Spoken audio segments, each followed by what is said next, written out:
Hello guys, bersama saya lagi dalam Alright Nopo Channel. Sekali lagi dua presiden Perikatan Nasional dikatakan tidak masuk Dewan Parlimen pagi hari ini. Kalau kita lihat kosong saja sahabat semua, di mana keberadaan mereka.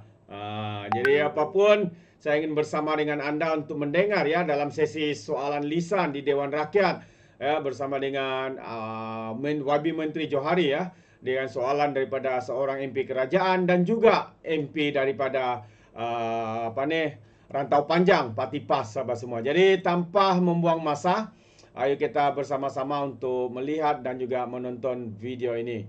Jadi tanpa membuang masa, ayo tonton video bersama-sama. Dari Tampin ke Titi Wangsa, rendang maman jadi bekalan. Pekebun kecil banyak berjasa, hulurkan bantuan dilupa jangan. Soalan saya nombor 1. Penyokong kuat Titi Wangsa. Dik satu macam je. Puan Yang di-Pertua, bagi mempertingkatkan daya saing industri sawit negara, inisiatif penanaman semula amat penting bagi memastikan hasil sawit tidak terjejas disebabkan pokok-pokok sawit yang telah menua. Bagi tahun 2024, kerajaan telah memperuntukkan 100 juta bagi program pembiayaan mudah tanam semula pekebun sawit untuk pekebun-pekebun kecil. Penanaman semula ini lebih memfokuskan kepada program tanam semula sawit bagi pokok sawit yang menua yang telah berumur lebih daripada 25 tahun dan tidak lagi produktif. Insentif ini adalah khas kepada pekebun-pekebun kecil sawit sahaja. Peralihan tanaman getah kepada sawit tidak termasuk dalam skop insentif ini. Kerajaan juga tidak menggalakkan penukaran ladang-ladang getah kepada sawit kerana kita ingin memastikan bahawa getah masih juga diperlukan di peringkat negara. Pada tahun 2024 ini, kerajaan telah menyasarkan kawasan tanaman semula seluas 5,900 hektar untuk tanaman semula sawit bagi tahun 2024. Sehingga 11 Oktober 2024, kerajaan telah menerima permohonan daripada 2,311 pekebun kecil sawit yang merangkumi sekitar 7,699 hektar. Daripada jumlah ini, kerajaan telah meluluskan permohonan bagi seramai 1,165 pekebun kecil sawit dengan keluasan 3,378 hektar yang melibatkan pembiayaan berjumlah 52.9 juta. Selebihnya dalam proses kelulusan. Terima kasih. Tampin. Terima kasih Yang Berhormat Menteri atas jawapan tersebut.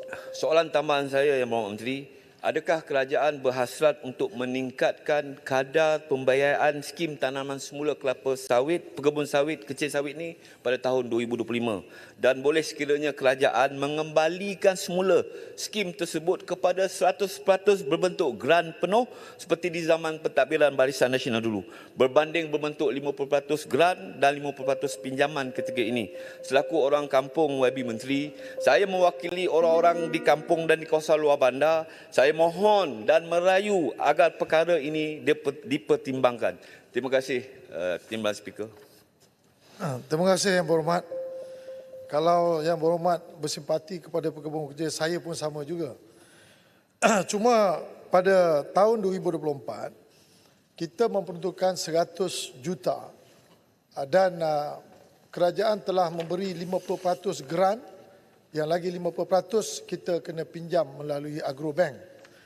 Jadi dalam konteks Yang Berhormat ini memohon supaya 100% grant, saya akan cuba berbincang dengan pihak Kementerian Kewangan, bukan saja untuk menambahkan penanaman semula ini, tetapi lebih kepada tengok bagaimana kita mempermudahkan pekebun-pekebun kecil ini dapat meningkatkan pengeluaran mereka. Kerana dalam negara kita pernah mengeluarkan kelapa sawit melebihi 20 juta metrik tan. Tetapi hari ini pengeluaran kita telah menguncup kepada 18.6 juta metrik tan. Ini adalah kerana kita tidak membuat penanaman semula dengan begitu sistematik, sehingga hari ini penanaman semula kita ini untuk pekebun-pekebun kecil hanya sekitar 0.2% saja. Dibandingkan dengan standard yang perlu kita buat ialah 4% setahun. Kita cubalah, Jumaat, tunggu hari Jumaat. Doa banyak. Harap-harap begitulah Tok Jo.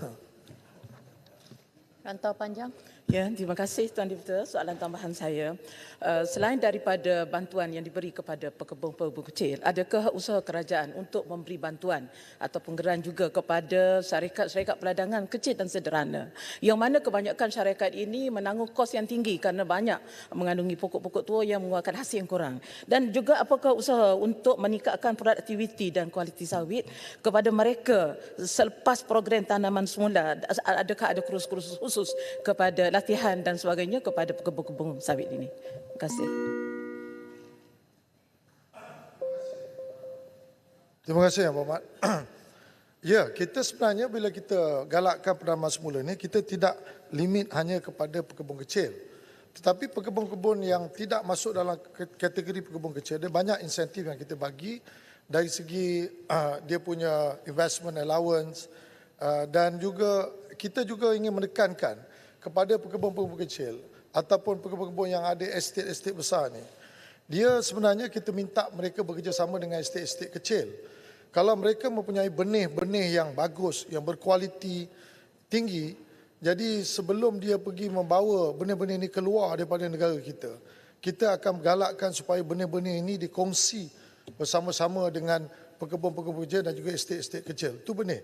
Dan banyak lagi dari segi good agriculture practices. Yang itu juga kita galakkan kepada estate-estate ini untuk dia menggunakan standard penanaman, material yang digunakan, baja yang dia berkualiti.